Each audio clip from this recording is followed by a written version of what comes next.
Hello everyone, welcome to civil navigator. हम लोग आज डिस्कस करेंगे एनवायरनमेंट एंड इकोलॉजी के सिलेबस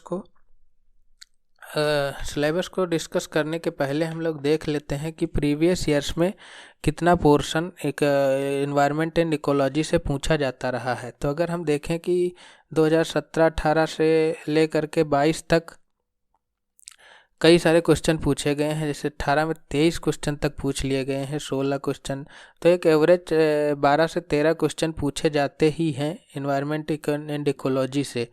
तो अगर हम कंपेयर करें ज्योग्राफी से या हिस्ट्री से तो इनका सिलेबस बहुत ज़्यादा होता है, लेकिन जो शेयर ऑफ क्वेश्चंस होता है वो इतना ज़्यादा नहीं होता है।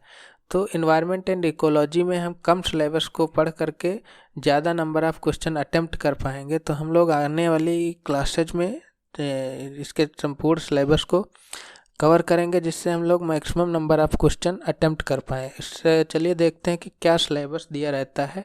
जो ऑफिशियल नोटिफिकेशन आता है उसमें एक लाइन लिखी रहती है बस सिलेबस के बारे में, general issue on environment and ecology, biodiversity and climate change that do not require subject specialisation. तो इससे कोई बहुत ज़्यादा आइडिया हमको लगता नहीं है सिलेबस के बारे में। तो चलिए हम लोग इसको और डिसाइफर करते हैं। तो एनवायरनमेंट एंड इकोलॉजी को हम लोग दो पोर्शंस में पढ़ेंगे, एक एनवायरनमेंट और दूसरा फॉरेस्ट एंड वाइल्ड लाइफ। तो एनवायरनमेंट में हम लोग पढ़ेंगे पोल्यूशन के अंतर्गत हम लोग पढ़ेंगे एयर पोल्यूशन, वाटर पोल्यूशन और नॉइस पोल्यूशन के बारे में। क्या क्या कैसे प्रिवेंट किया जा सकता है, क्या होता है, इनके बारे में हम लोग कवर करेंगे। हम लोग पढ़ेंगे वेस्ट मैनेजमेंट में solid waste management, E waste management, biomedical waste management और जो है प्लास्टिक वेस्ट के बारे में पढ़ेंगे हम लोग। पढ़ेंगे उसके बाद बायोडाइवर्सिटी में क्या होता है, बायोडाइवर्सिटी क्या होती है, अल्फ़ा बीटा गामा डाइवर्सिटी, कैसे इसका कंजर्वेशन किया जाता है, इन सीटू कंजर्वेशन क्या होता है, एक्स सीटू कंजर्वेशन क्या होता है, बायोडाइवर्सिटी पार्क, नेशनल पार्क के बारे में हम लोग पढ़ेंगे, वाइल्ड लाइफ सेंचुरीज के बारे में हम लोग पढ़ेंगे, बायोडाइवर्सिटी हॉटस्पॉट्स क्या हैं उनके बारे में पढ़ेंगे। इकोलॉजी एंड इकोसिस्टम के अंतर्गत हम लोग इकोलॉजी की डिफिनीशन, इकोसिस्टम की डिफिनीशन, एनवायरनमेंट की डिफिनीशन और इनसे रिलेटेड टर्मिनोलॉजी के बारे में समझने की कोशिश करेंगे। क्या होता है बायोम, क्या होता है हैबिटेट, क्या होते हैं बायोस्फीयर, क्या होता है इकोटोन, इकोलॉजिकल सक्सेशन क्या होता है, इसके बारे में हम लोग पढ़ेंगे।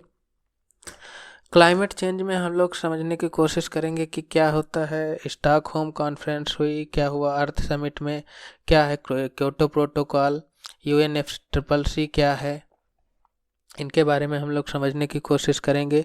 इंडिया के INDC और अन्य देशों के INDC के बारे में पढ़ेंगे। क्या है इंडिया का पंचामृत, इसके बारे में हम लोग पढ़ेंगे। और जो है ओजोन डिप्लीशन क्या है, ओजोन लेयर से रिलेटेड मॉनिटर प्रोटोकॉल क्या है, इसके बारे में हम लोग पढ़ेंगे। हम लोग पढ़ेंगे ग्रीन हाउस गैसेज क्या होती हैं, कैसे इनको कंट्रोल किया जा सकता है। और हम लोग पढ़ेंगे इसी के अंतर्गत COP28 के बारे में भी, जो अभी लेटेस्ट हुई है, इसको समझने की कोशिश करेंगे। फॉरेस्ट के अंतर्गत हम लोग फॉरेस्ट सर्वे ऑफ इंडिया की रिपोर्ट पढ़ेंगे, मैनग्रोव्स के बारे में पढ़ेंगे। वाइल्ड लाइफ में हम लोग पढ़ेंगे IUCN क्या है, इसने कैसे कैटेगराइज किया है, क्या है क्रिटिकली इंडेंजर्ड, क्या है इंडेंजर्ड, क्या है वल्नरेबल एनिमल्स के बारे में हम लोग पढ़ेंगे। क्या है डिफरेंट प्रोजेक्ट जो इंडिया द्वारा चलाए जा रहे हैं, like project tiger, project lion, project elephant, project dolphin, इनके बारे में हम लोग पढ़ेंगे। और जो है इनके कंजर्वेशन के बारे में हम लोग पढ़ेंगे। तो ये है कुछ सिलेबस जिसको हम लोग आने वाली क्लासेज में कवर करेंगे। अगली क्लास में हम लोग पढ़ेंगे एयर पोल्यूशन के बारे में। तब तक थैंक यू वेरी मच।